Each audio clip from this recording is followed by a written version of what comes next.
real. She's a real person. You know, she's just downright real.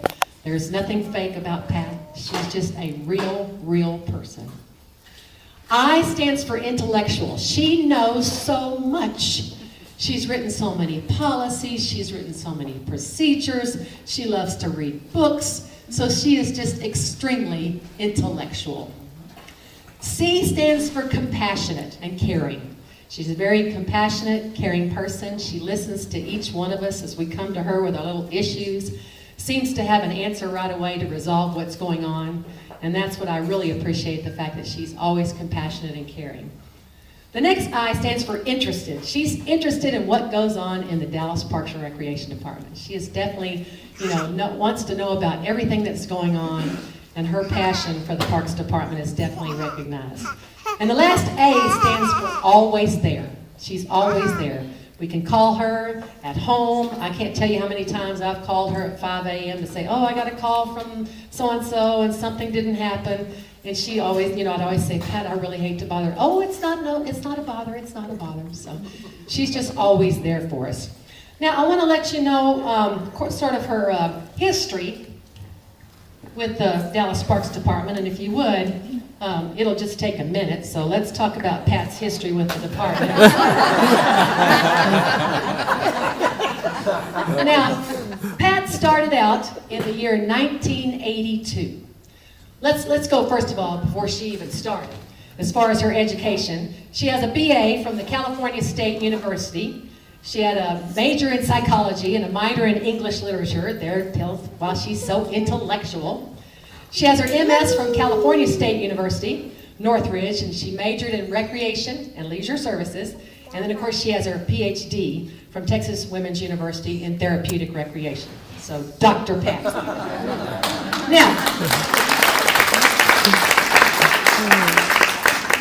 Now, I spoke with Pat about this party, and I know that we have some really top brass people in this Winfrey Point building today.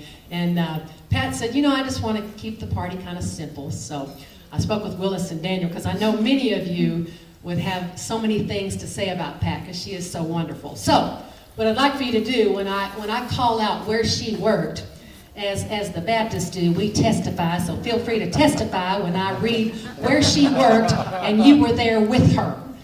All right, so she started out in 1982 as a part-time recreation leader, 5. Yeah, we all had numbers back in the 80s, and I started out in 1972 as a recreation leader, 10. So we all had these numbers. You were a 5, a 10, or an 8. Well, Pat started out as a 5. And she was at Bachman Recreation Center, and she performed various functions. She served as the first volunteer coordinator, and she established the justification for making this a full-time position. Lucky for you, Betty Swinters. Yeah. Okay. Testify. Yeah. So she worked with all kinds of diversity. She worked with people with vision impairment, autistic people, orthopedic disabilities. So where's all the Bachman people from 1982? Raise your hand. Stand up and be recognized. Yeah. Stand up, Bachman people.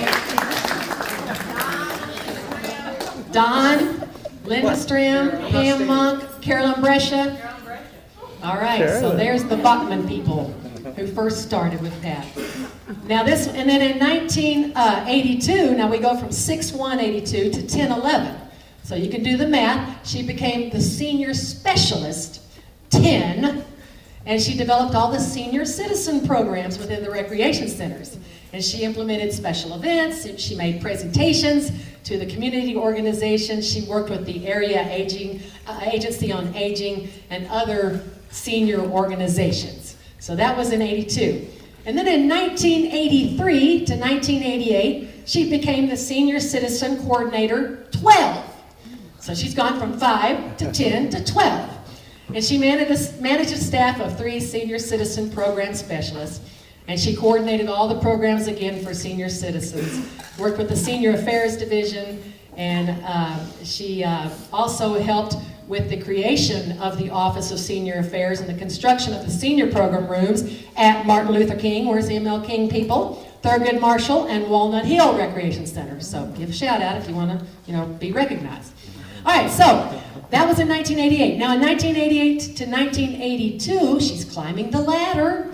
She became a supervisor 16 of Community Services Division, where she coordinated the citywide therapeutic recreation programs. So where's all the therapeutic people? Yeah. Brescia says she's going to be a part of everything. There's Lolly.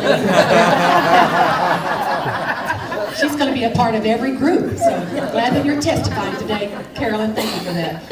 And she worked with the adult athletic programs, events. She worked with the reservations office. That was, of course, prior to me. Bill Johnson is here. Give a shout out, Bill. Yeah. I've asked Bill to come help me with my job. I've asked him to be an athletic field monitor, but he said no, he just enjoys getting up and doing nothing. So that's okay. Now in 1992, she became the acting assistant director of community and special programs. She supervised the department-wide support and program functions to include the marketing office, the park board secretary. Come on, people, raise your hand. Y'all are you park board secretary people, you marketing people. And then in 1992 to 2008, she became the superintendent of community and special programs. Where's all the people who are under Pat right now, who work for Pat Benefield? Be proud, stand up, raise your hands. Yes, who work for her. Susan, Don, yeah, everybody. And all those wonderful people. And in 2001, she became the interim director of the Office of Cultural Affairs for the City of Dallas. And then I guess she must have come back to the department. Okay, so she came back and you were still superintendent of community and special services. And then in 2005 to 2006, she became the interim director again of the Office of Cultural Affairs for the City of Dallas. Where's anybody here from Cultural Affairs? OCA people? Where are you? Oh, okay, Ed, but you're part of us now. Yeah, but you're a part of OCA. Yeah, that's okay. You can claim both departments, but thank goodness you came to work for the best department in the city, right? All right, on. All right, and then in 2008 to 2012, she became the senior park manager at Fair Park and Community Services, and then currently in 2013, she is our mama, our senior park manager of Fair Park and Community Services. So.